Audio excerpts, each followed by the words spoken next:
Hey, this is Heidi Dawson. If you love all things health and wellness and style of any kind, hang out here with me each week. I'm obsessed with never-ending improvement, and it's all in an effort to help each one of us live a wildly successful lifestyle. Subscribe today so you don't miss a thing. Hi, guys. Welcome to episode 337 of the Wildly Successful Lifestyle Podcast.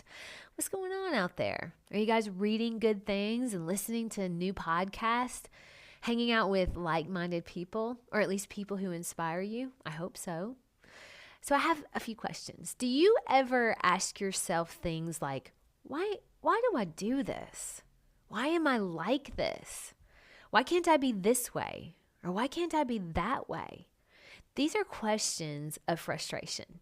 Usually, we've done something we wish we hadn't and we don't understand why, or we're trying to accomplish something and can't seem to do what we need to get it done.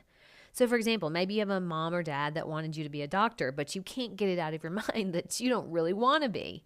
Maybe you even tried to follow that path only to find that you just aren't motivated to go to class.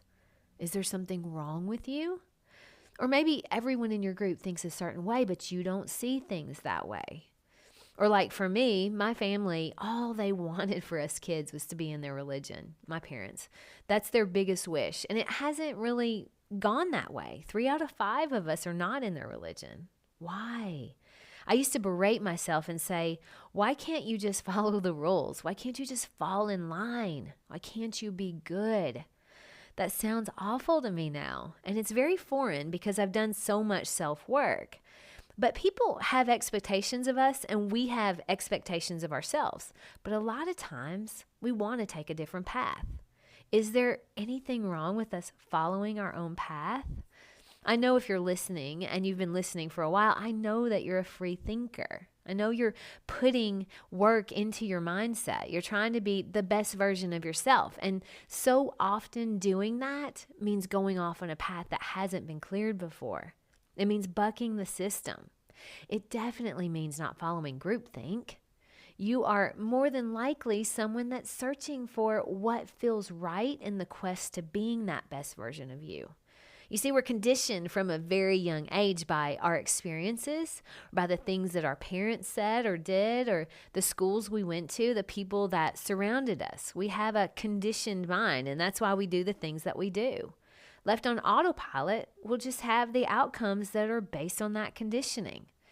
I guess if you like that, where you're headed and where your conditioning is getting you, then stay on that course. But greatness doesn't come from settling. If that's what you're doing, greatness doesn't come from settling for what your conditioning allows for. It comes from fearlessly following your own path and maybe even creating a new path that hasn't been cleared, one that draws you to it. Maybe it's been drawing you to it for a while, but you're afraid to take it. I was talking to my husband, Eric, about this episode and telling him what I wanted to talk about. And he said, oh, you should listen to Matthew McConaughey on this podcast. And he sent it to me. And basically, he was saying some very similar things that I was thinking about. But he is, you know, Matthew McConaughey, of course. I hope that everyone knows him. He's kind of a rom-com actor. That's what he's known for. And that's what he got paid big bucks to do. But that was kind of his past, and he wanted to do things that were not rom-com dramas. He wanted to do more serious drama acting. So he and his wife, they decided, we're going to stick to this. We aren't settling. I'm not doing any more romantic comedies. So he moved out of Hollywood. He moved to Austin, Texas. And when he moved there, he got, a few rom-com offers here and there, and he would say, no, I'm not doing them anymore. But then he kind of got no rom-com offers at all. And 6 months went by. And after 16 months of not working, he gets another rom-com offer. Okay. So they offered him $8 million and he reads the script and he's like, okay, it is kind of funny. But he says, you know what? I'm not doing it. Remember, he hasn't worked for 1.5 years. That's a long time. But then they come back and they say, okay, we'll offer you 10. Nope. Okay, how about 12.5 million? No, wouldn't take that either. Then they come back with 14.5 million. And he rereads the script and he said it was much funnier that time. But he stuck to his guns and said no. Now, of course, as he's human, so he started questioning himself, and he's like, is this the end of my career? I'm not getting any drama roles. No one's even offering me anything I'm interested in. Is my acting career over? Because I don't want to do romantic comedies anymore. It's not where I am anymore. So he's 2 years into this commitment, and people in Hollywood started to take notice. They're like, man, Matthew McConaughey's serious. He's sticking to this. Something's going on with him. What is it? And it made him start looking at him in a different way. And so the roles started coming in for his dramas.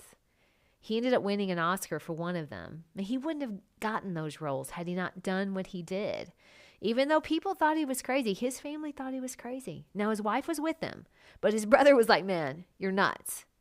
But he believed in himself enough to stay the course. Of course, there were moments where he thought, maybe I'm going to have to become a coach or a teacher, if this doesn't work out. But he never backed down, and it ended up being the best decision he ever made. He followed his heart, regardless of what other people thought.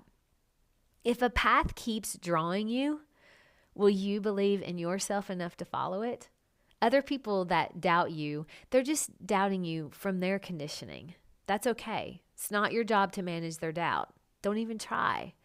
Just be so committed to your path that everyone watching is like, dang, she's serious about this. Know that the decisions you've made to date are from that old conditioning. And the way to make new decisions are to break those old habits.